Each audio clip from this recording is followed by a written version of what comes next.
Hey, I hope you're all doing well. This is Cat Kings here again. Today, I want to talk to you about a story I have for you, and it's about what friends mean to me. Fake friends, lying friends, acquaintances who act like they rock with you when they're not really about that, and everything in between. So listen, pay attention to the people you have around you. You know, we all got someone like that.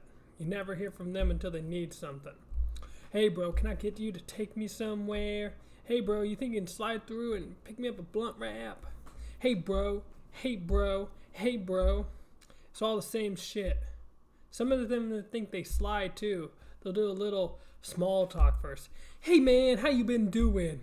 Hey yo, that's great. Man, that reminds me.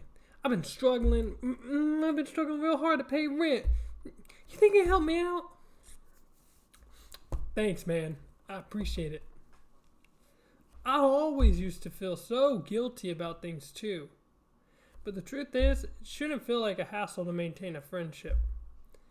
I'm going to tell you something I wish I would have known sooner. I wish I would have told myself sooner. You're not losing anything. You might get in this mindset where you're thinking about all these memories you got with them, or maybe you're afraid of what you're losing. And I'm telling you, you ain't losing anything. Stop and think for a second. If you continue to let people like that in your life, you're going to lose your sanity. You're going to lose your money. And you're going to lose time that could have been better spent. These people you got around you are leeches. How long do you think you're going to have them in your life?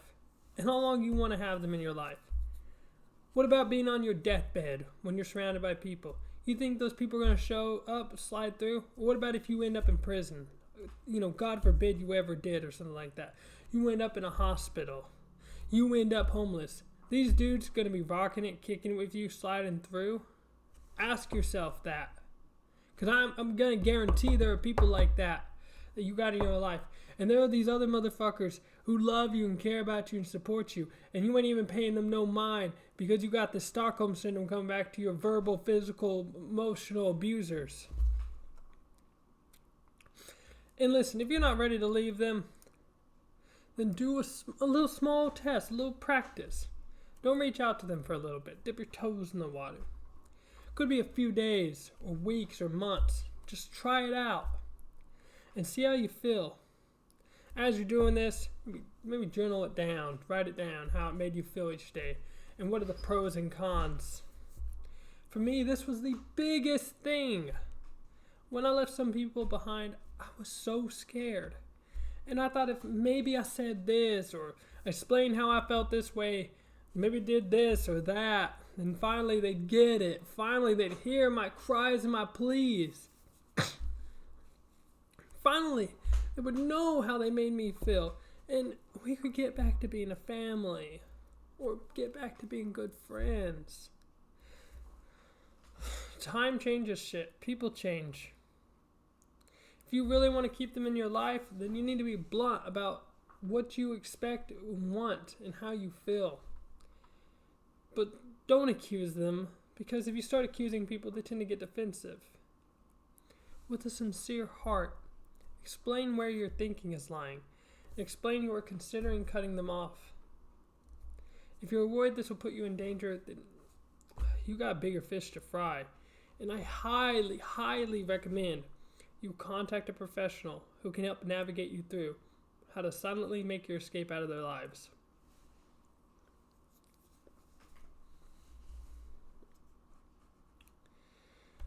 Listen, I had all these friends outside these toxic relationships that were always there for me. And I just should have spent more time with them. I would rather have 4 quarters than 100 pennies. And I think what people are starving for is a sense of belonging and community. The first real opportunity I had at that was my family, as many others have that be their first opportunity. And since it was all I knew, I stayed. Even though it was toxic, it was familiar. I knew what to expect. But out there, out in the great big world. If I left, who knew? I might regret leaving them behind. So for me, what I did was I turned to groups online. I looked up LGBT Discord groups. I found people online who gamed. I made a YouTube channel like this right here. And I started going back to a very loving progressive church. I began to ask myself, what does it mean to have a friend? What does it mean to be a friend? Because you see, for me, the term friend is thrown around too much. I knew this dude Alan, who at best was an acquaintance. The reason I say this is because one night in particular, I thought I was having a heart attack, and I tried calling him. Dude ignores it. Okay, maybe doesn't know what's going on, I think. And then I messaged him explaining what's going on. And dude says he can't leave because he'll get in trouble with his mom. Right. That right there said everything to me that I needed to hear. Dude did not give a fuck if I died. There was no other way around it. It wasn't like I was asking him to sneak out, go grab a couple brewskis, pound one back. As far as he knew, I was dying and he just didn't give a fuck. No calling, no staying there to help me out, no concern. That was the day I reevaluated what it meant to call someone a friend. Because what if something real happens and I got just enough time to call someone? What if I had them listed as my emergency contact? Or even little things like, I need a ride to work. I'm not saying a friend's got to be Superman, but to me, life's hard to do everything by yourself. And sometimes you need a helping hand. And it can get really difficult if you don't have that. And I'm not saying they got to do it all the time or even half the time. But if you're finding somebody's constantly saying no, you got to ask yourself, how much is give and take? Is this a mutual relationship, or is this like some sort of parasitic bullshit where you're getting sucked dry? One such excuse I always love to hear was, I'm too busy. Sometimes that's true, but we're gonna go ahead and put aside that because some people are genuinely truthful. We're looking at the ones who are bullshitting, that are capping, okay? I don't like lies. This isn't the old ages. Even if it's a quick call or just a 15-minute text, they got time. And let me say this. Nobody owes you anything. Don't force them to. It's not fair to them, not fair to you. And also sometimes people do have free time, but that doesn't mean it shouldn't be for them. People are allowed to have privacy. But what I like to do with long-term friendships is open a friendly conversation. We all have the time where we can do this.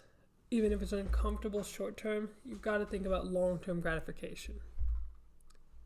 We all the time have boundaries and expectations, needs, wants, and we talk about those conversations with our partners to promote a deep connection. But what I don't see that's equally as important is to have the same conversation with friendships too. Sometimes compromise is needed, and sometimes it's not always 50-50. One side might have to put in more effort than the other at times.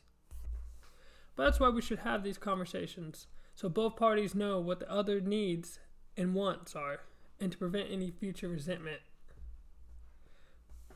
If you're having to force anything, or you feel like things aren't good simply to talk about them,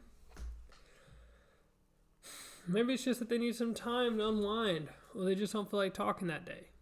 I always try to assume ignorance before malintent, because you never know, and usually it's nothing serious. But in my case, it was constantly trying to make plans, only for family members to make excuses and then post their Snapchats, then smoking weed with their friends. To me, it was very clear what they were saying. These are my priorities, and you're not at the top of those things, if anywhere. People will always reveal themselves to you. You just have to pay attention. So that's me talking on this. Share your experience, what you've had. but that's mine. As always, I love you guys. This has been a great community of people, and I love doing this YouTube thing. I do. Peace, guys.